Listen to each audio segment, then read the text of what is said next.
African storytelling has its deep roots in our tradition. Yeah? It has its deep roots in our tradition. Things Fall Apart was set in the Igbo tradition. It was, I don't want to use the word folk tale, but the ancestors told us it happened. Do we believe that? Yes. Yeah? Yes. So, when we have stories written for us, you're personalizing it. It's authentic to me. Okay? It's authentic to me. I can give you a little story of the Aruchuku kingdom. Has anybody heard of that? The long juju, that's what they were called. A lot of people thought it was just a story, but it was set in our traditional, cultural communities where we all lived and grew up. Back in those days, my grandmother told me that during their time, the slavery time, young women and men would be captured and sold into slavery. But, what is the but there? The then Chi, that's the god of the land, of their land, they believed that if there was a sacrilege in the community, a human being had to be sacrificed to the gods.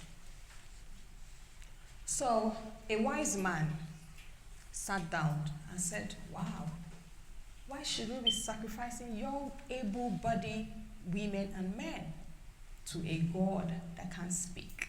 They can't see, but they believe in it because their forefathers believed in it. And one day, a white man comes into their community and says, oh, I have gunpowder, I have brandy, I have whiskey for you for exchange for something. So it was a trade and barter. So he thought, or they thought, well, it would be good to trade in these people for these things. And that was how the story of slavery started. So this man will go to the back of the shrine and say, oh, is your daughter that we're going to use for the sacrifice to cleanse the land and all that and all that. And then he takes the daughter through another channel, and the white man is at the corner and there's been an exchange, right? Trade by barter. And then he goes back to his shrine, kills a chicken, and says, oh, the god has accepted the sacrifice. So you see how the stories started. So all our African stories started traditionally within us, culturally. It's a shame some of these things are not documented. And that's why you guys are here. You hear the stories, you document them. Because if that man or those people had it documented, we thought it was a tale while we were growing up. But by the time we did our research, we found out that it wasn't a tale. They were true stories. And that's where people like Wole Soyinka, Chinua Achebe and Co. started writing. That's how they started writing. And, you know, when you have this collection of stories and you tell it the way you know it, and she tells it the way she knows it, it's not the same. Do you understand? We're speaking from different perspectives. Someone who was there at that time will tell it a different way. I have just told you the story. And when you're also going to report it, you're going to report it in a different style. So this small story I have just told you, if Favor sits down and decides to write a script, it's going to be different from what I'm going to write. Sure? So it's going to be authentic to her. Okay? All right. So, what else do we want to know? Sometimes African storytelling can come from songs. Yeah? Songs. You know, some of us from the Yoruba speaking culture, there's this drum we call the bata, right? They tell a story with it. Yeah? This lady was Ara, that's her name. Yeah? She plays. And she's, tells a story with her gong gong. So that's another form. Okay? Chants. There are also chants. There are dance. In Mamma Mia, I don't know if you've seen that movie. I saw the stage performance in Las Vegas, and I was so intrigued. All the songs that were done by ABBA, they put it on stage. Can you imagine? Like 20 songs, they put it on stage. There was dancing, there was choreography, there were chants, and whatever. That's another form of storytelling, right? Yeah? Okay. Then, the one I enjoy most that my grandma taught me, folk tales.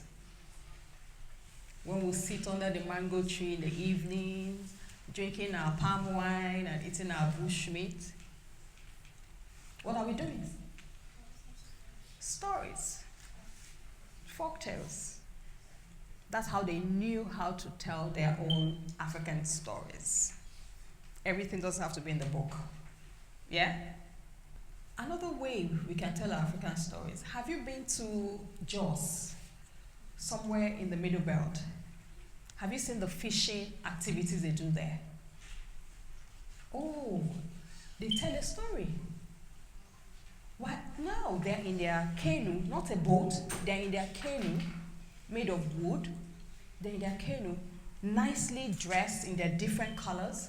They are paddling, and they're telling a story. Singing, dancing, chants. They combine all this into that festival, the Arugungu festival. Yeah. They are in the water. They are right there in the sea with their nets casting to catch whatever fish. It's a story. Right? It's a story. So I hope I've opened our minds to see that it's not just, just put pen on paper. Sometimes, yeah, you can write from your imagination, but African story starts with us. It's us, tradition, culture. Okay? Marina, the whole of Marina that you see was a fishing area. These were the indigenes of that part of the town. I've learned something yesterday, which I'm going to share with you. Do you know the cathedral at the Marina? Used to be the Oniru's palace. Yeah. I was born on the grounds of that Marina. I was born there. And I remember as a little child, we had coconut trees on the other side of the Marina. We used to go on the regalia, the boat regalia. We wear our yellow, green. Maybe that's where I got all the lovely colors I like. Right about this time, we'll go on the Marina to Apapa. I used to call it Apapa, but yesterday she said, no, it's called Apapa. See? You're learning every day. So you can tell your story. And she came with her documentary. And I was telling her, I said, oh, Ma, we can add this, we can do this. She said, yes. Because in her own time, that's her perspective.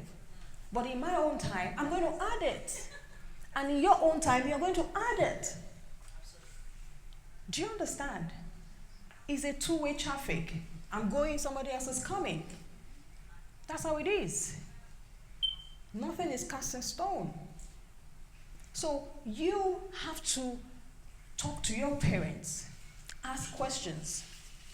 My daughter bombards me with questions almost every day. This morning when Dr. Temi was calling me, I was online with her. In Canada, she was bombarding me with calls. Oh, mommy, what is this called in this language? Oh, at a point I'm like, hello, I have work to go to. Do you understand? So you have to ask the questions. If you don't, then all those things are just going to die and wither away. We don't want that. We don't want that. You were born in Lagos, that's not an excuse. I was also born in Lagos. But, you know, I'm intentional about the things, the stories I want to tell. This holiday, I'm going to go to my village, where my parents are from. And I'm going to sit with the elderly, the old, the young. I'm going to get information. And I'm coming back in January. I'm going to Miss Oyin, who is my production manager, and I'll say, hey, we're having a movie. I have my script. Okay? Next year, don't forget, please, all of you, hang on to Dr. Temi. Next year, 6 weeks, Oyi, right? 6 weeks of creative script writing. So they're going to be collaborating with us, or we collaborate with them. So I told you, the best script writer goes. We're using your script. We're using your script. So don't forget Dr. and Dr., Mr. and Mrs. Don't forget them. They're doing a whole lot for us. A whole lot. To get all of you under one roof, wow. Please, a round of applause for that. So be intentional about whatever you want to write, whatever you believe in. Script writing, storytelling, volunteering, producing, whatever creative that you're comfortable you want to do, right? Be intentional about it. Go all the way out. But don't stop writing, don't stop speaking, and don't stop reading. Thank you.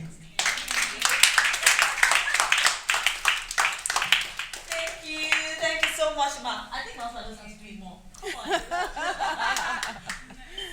Let's celebrate that. So how are we going to do this? Celebrate. Definitely won't be sitting down. Oh, yes. If not, you'll be on a long fade. Are we ready? Yes. 1, 2, 3, go!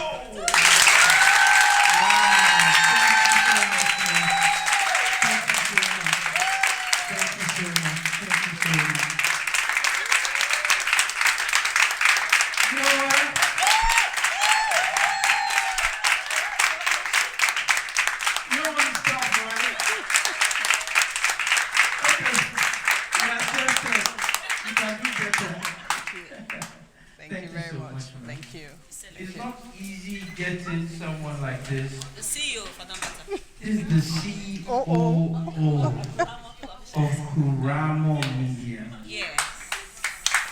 Another round of applause. Then we'll do the same thing for Mrs. Oyin. Miss Oyin. She's shaking her head. No, she has to You come. know one thing I learned? You know one thing I learned? Jesus will always say, after a miracle, don't tell anybody. Are we sure that is true? At the end, everybody hears. Yes. And it's in the Bible, I still listening and reading over and over to the same thing. He said, don't tell anybody. Mm-hmm. So we'll give her don't tell anybody kind of clap. Oh. You won't be sitting down. Wow. And remember, what you do is going to come back to you. Thank you, Mrs. Owen. Thank you, Juliana. Thank you so much. Thank you so much. And we'll take a picture. You know, for us, it's not the end. It's just the beginning of partnership between Bigland Global and Kuramo Media. Publishing and production. And publishing production. Right.